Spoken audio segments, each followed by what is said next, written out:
Hi everybody, it's Kirsty here from My Home Truths doing a much overdue Facebook Live. I was meant to do these every week, and last year I was doing them twice a week, but I've really had trouble trying to fit them in and getting the time to actually do them. So here I am. I'm going to try and do one once a week, and I'm now naming them sort of like a support break because I've got my cup of tea, which is very good, and I think it's always good for us all just to take just to take a moment, have a break, relax, and maybe, see what everyone else is up to. So I'm hoping to do these regularly and to make sure that, we all get a little bit of support and a little bit of time to breathe and just to share any issues that we have. And the issue that I have at the moment that I wanted to talk about myself is to talk about passing or masking. And this is something common to kids with ASD Level 1. Where they try to hold in their emotions, they hold in their feelings, they hold in their sensory issues, everything all day at school so that they can, pass or mask their autism. And then they'll come home and they'll release it all. So, you might be more common with sort of, oh, your child's perfect, an angel at school, but a devil at home. Well, that's what this is pretty much called in autism circles. It's called masking or passing. And it's really hard work on your child because what they're doing is they're suppressing everything they're feeling. They're suppressing their natural urges to stim. They're suppressing their natural urges to, obviously get upset at the sensory sensations and input coming in around them. They're suppressing their natural need to just express themselves. And so they find themselves at the end of 6 hours or how many hours of school they're at that, they can't hold it in anymore. And so they'll come home and they'll find themselves, they'll have a sensory meltdown, they'll have a behavioural meltdown or an emotional meltdown. They might shut down, so they might actually just become completely unresponsive for a while. And these are, their ways, what I've seen with my kids anyway, to try and get over that stress they've had all day of holding in their real selves. And this is an issue, like my kids have always done this, they're both ASD Level 1. And for a long time I thought this was great in a way because I thought, they're not causing any troubles at school. That's fine. I'd rather deal with the behaviour at home and not have that at school, not having to deal with that on top of everything else. But as I've come to sort of get to know them more, and over the years I've realised that passing and masking is a big issue. And while it's something that will probably always happen because as they get older they realise the peer responses to their natural behaviours. And of course they don't want to draw attention themselves or look different. It means that they're less of themselves all the time, the more that they practice this. And so the big issue is that obviously what stresses is leaving them during the day at school. And I can see at the moment that Gilbert is under so much stress at high school trying to keep it together, plus not get lost between classrooms, plus plan for what he's supposed to do each time, plus pack up his computer and things.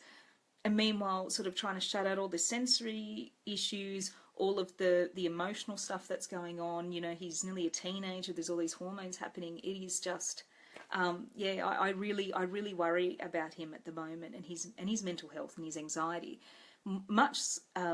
He ended up having to have a day off yesterday from school.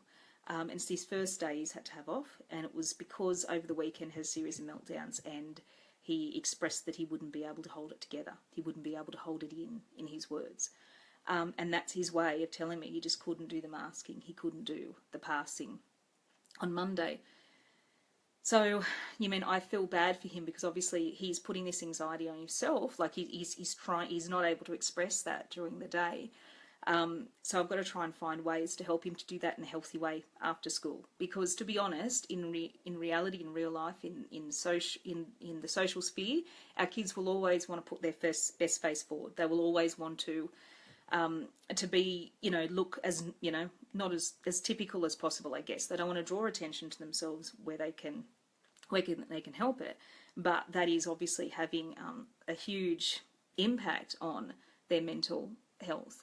And so his anxiety has gone through the roof. So we gave him that day yesterday. He's back at school today, and I'm really hoping that has helped sort of be a bit of a circuit breaker for him.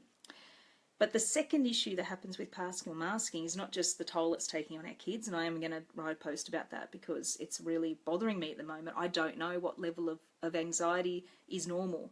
I'm not sure what level I should be asking my kids to take on, you know, because Matilda's the same. She's also showing signs of stress with school, and it's, you know, and trying to keep it together in the day. So again, she doesn't look any different or strange for her peers, and that's the really difficult and hard balance with autism, particularly ASD level 1. The other issue, though, when it comes to passing and masking, is the fact that the teachers aren't really seeing the real issues that your children have. So autism in a lot of ways is an invisible disability. And I'll put it in the terms of my son. So Gilbert has albinism, so he has a vision impairment. So he looks different with his colouring, but he has a distinct vision impairment. You can see that in everything he does. He has to look really closely at material. He has special equipment at school. He has a magnifier attached to his laptop. So every time he's going from class to class, the visual difference is that he has technology and he has a magnifier. And his teachers know that. And it was interesting at his recent parent-teacher interviews, everyone was talking about, oh, we've sat him up close, we've sat him in the middle, we've sat him in a spot where he can actually see the material, we've enlarged the font on his assessment task. You know, everything they were talking to me about with accommodation was to do with his visible disability, which is the albinism and his visual impairment. Not many of the teachers were talking at all about his autism and about the fact that he has slow processing speed, the fact that his executive functioning skills need to be developed. You know, he doesn't really know how to plan assignments and how to plan to do things. And so with some of them, there was a complete disconnect. And so they were saying, oh, he's very slow in class.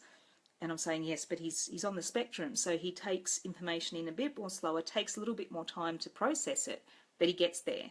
And you've got to give him that little bit of extra time. And so the problem is with him passing and masking every day and trying to be as sort of, I suppose, similar to his peers as possible in every class, his teachers are missing out and not understanding his autism. They're not understanding the needs that he has, quite legitimately, with that side of his disability, which is, you know, his approach and his ability to interact and relate to the world around him. So got to do a little bit more work there, and obviously, you know, particularly in high school, it's a big issue because a lot of these teachers are only seeing the kids 5 hours every fortnight, whereas in primary school, his primary school teacher saw him every day and had him every day and understood his needs and understood, you know, the nuances of his behaviour. And so when he was displaying particular he was saying he was repeating particular phrases or expressing things in a particular way, she knew that he needed a bit of extra assistance, or she knew what to do to calm him down. But when, and it's understandable, when teachers are only seeing the kids for, you know, a couple of hours a week, they're not going to make those same inferences, they're not going to have the same understanding, and certainly if the child is not displaying behaviours that are of concern to them in that time, they're not going to understand their need. So the differentiated learning for Gilbert's albinism, his vision impairment is fine and it's very easy to see, but the differentiated learning that needs to be put in place for his autism is very different, and I'm not seeing the same evidence of that. And I think it's because he's not showing that same need, it's invisible.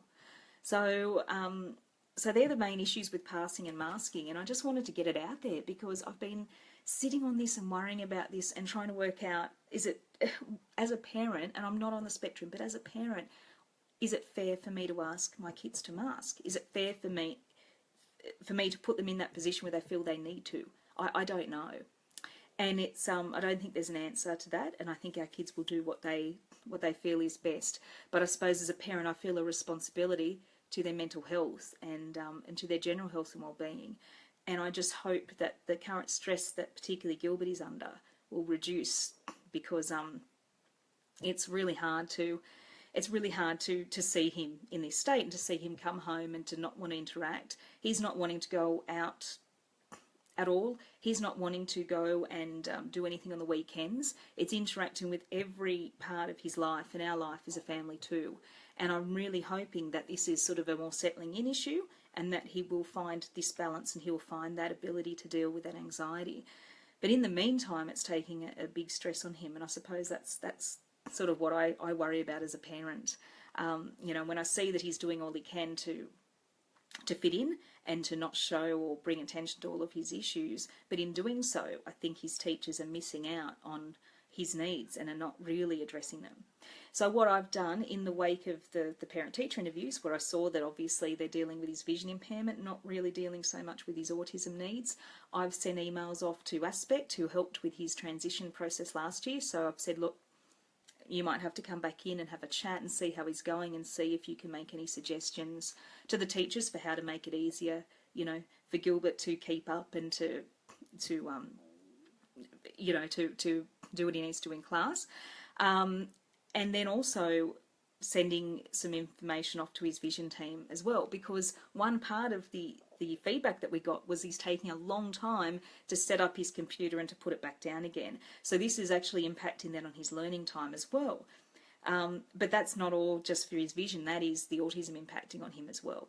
So it's a real hard line to sort of work it out, and I don't think it's ever going to be something that I'm ever going to get fully on top of. But all I can do is try and get the right people in place to help, and all I can do is to keep educating the teachers. So it was lovely to finally meet them, to put face in the name. Another interesting thing was that the teachers that Gilbert had the best rapport with, so the teachers that got him, that love his quirks, that get his sense of humour and his need to actually sort of interact with adults, they're the classes that he is doing really well in or is keeping up in. It's those few classes where he doesn't have the same rapport with his teachers that are either more old school or they just don't quite get him. They're the ones that he's not performing as well in, and they're the ones that we had sort of the more negative feedback when it came to you know, his performance in class and how he was coping. So it's quite interesting. I think that's another big factor, and something to potentially deal with in another video or to talk about again, is the effect of you know, the understanding and the effect of having a really good rapport with the teacher, with the adult, the therapist, whoever it may be in your child's life and your child, because I think that single-handedly has such a big impact on how your child performs, you know, at school or in therapy or whatever the case might be. So I know for a fact, and I can see that in action right now, that for those people, you know, for those teachers that get him, and I must say his maths teacher in particular is awesome. His maths teacher has, you know, allowed him, for instance, he did an assessment task and he gave the right answers, but he didn't show his working out because it's all in his head. He's not very good at sort of putting it all out there. His maths teacher, instead of sort of marking him down, actually took him out and got him to verbally explain how he got to those answers, and he was able to explain them. And so he got the marks that he deserved for getting the answers and being able to show his rationale for that. And his teacher, he's just great. He gets him, he laughs with him, he has his jokes. And maths, I've got to say, is not a subject that I would have expected Gilbert to have been enjoying, or for him to have had any sort of interest in, because he's more a words kid. He's into history, English, all those things, the humanities. But he's actually keeping up and doing really well in maths this year because of that important rapport and that fun and that relationship he's got with his teacher. So that really, really showed me beyond a shadow of a doubt, because on the other side, Hizzy, so geography, history, those subjects, his teacher there doesn't have the same rapport with him. And all that we got out of the parent-teacher interview there was, oh, he's struggling, he's not really getting the gist of this, he's not really interacting well, that sort of thing. But I could tell from sort of my interaction with the teacher that, you know, they didn't really understand Gilbert, and therefore Gilbert wasn't going to give the best in that subject. So it's quite interesting how all that works.